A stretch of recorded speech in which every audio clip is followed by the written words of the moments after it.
دوستو، آج میں آپ کو ایک واقعہ کا ذکر کرنا چاہتا ہوں، اور وہ واقعہ 90 کی دہائی میں مجھے ریل کے سفر پر پیش آیا۔ میں ناروال کی طرف سے آ رہا تھا، تو جب لاہور آیا تو میری اہلیہ میرے ساتھ تھی۔ تو لاہور اسٹیشن پہ ہم اترے گاڑی سے، تو جو اگلی گاڑی سرگودا کی طرف جانے والی تھی تو وہ بس بالکل چلنے لگی تھی۔ اب اتنا وقت نہیں تھا کہ ہم جاتے اور اسٹیشن سے ریل کا ٹکٹ لیتے، مجبوری تھی اور ہم فوراً گاڑی میں بیٹھ گئے، کیونکہ اس زمانے میں یہی تھا کہ گاڑی میں بیٹھ جاؤ اور ٹی ٹی آتے تھے، ان سے ٹکٹ مل جاتا تھا، اور یہ کوئی ایسا مسئلہ نہیں تھا۔ تو میں بھی بیٹھ گیا۔ ابھی گاڑی چلی تھی تو ٹکٹ چیکر آ گیا، اس نے ٹکٹ مانگا۔ میں نے کہا کہ یہ لو پیسے، ٹکٹ بنا دو۔ اس نے پیسے لے لیے، اور لوگوں سے بھی پیسے لیے۔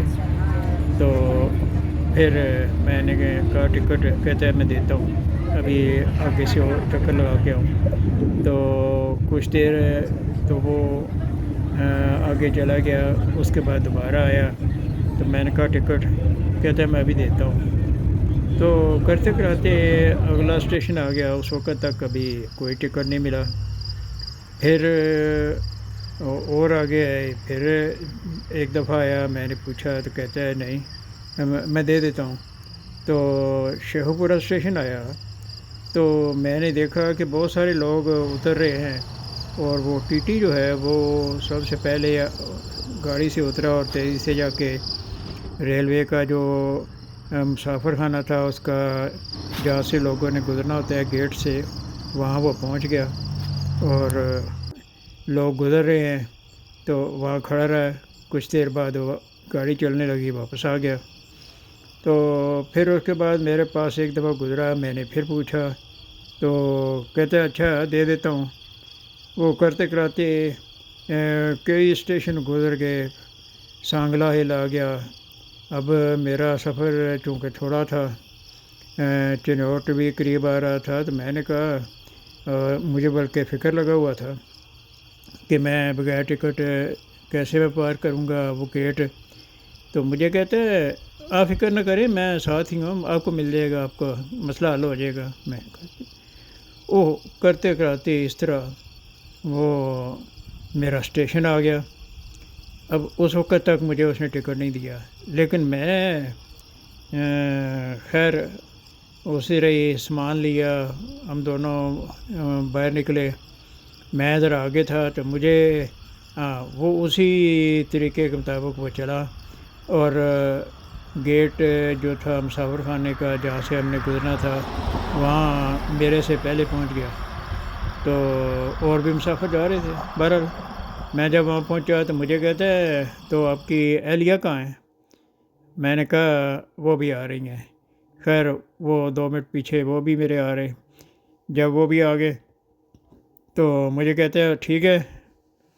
میں نے کہا چلو ٹھیک ہے، اب آپ میں کیا کہہ سکتا ہوں، اور کوئی پوچھ گچھ نہیں، تو میں وہاں سے باہر نکل آیا۔ تو اس سارے سفر میں نے یہ بات بڑے غور سے دیکھی کہ اس نے بہت سے لوگوں سے پیسے لے لیے تھے اور ٹکٹ نہیں دیے تھے۔ تو اس لیے اس کا طریقہ واردات یہ تھا کہ جب بھی کوئی اسٹیشن آتا تو مسافر خانے کے اس گیٹ کے سامنے پہنچ جاتا، اور جتنے لوگوں سے پیسے لیے ہوتے تھے ان کو بغیر ٹکٹ کے وہ گزار دیتا۔ ہر اسٹیشن پر وہ یہی کرتا رہا، اور میرے اسٹیشن پر بھی اس نے یہی کیا۔ اب آپ بتائیں کہ باوجود اس کے کہ میں ٹکٹ لینا چاہتا تھا، میں نے ٹکٹ کے پیسے دیے تھے، تو اب یہ جرم کس کا بنا؟ حالانکہ میرے بار بار اصرار کے باوجود اس نے ٹکٹ نہیں دیا۔ اب بتائیں کہ یہ جرم کس کا ہے؟ قومی خزانے کو نقصان کس نے پہنچایا؟ تو یہ فیصلہ اب آپ پہ ہے۔ اچھا پھر خدا حافظ، خدا کرے کہ ان لوگوں کی اصلاح ہو جائے۔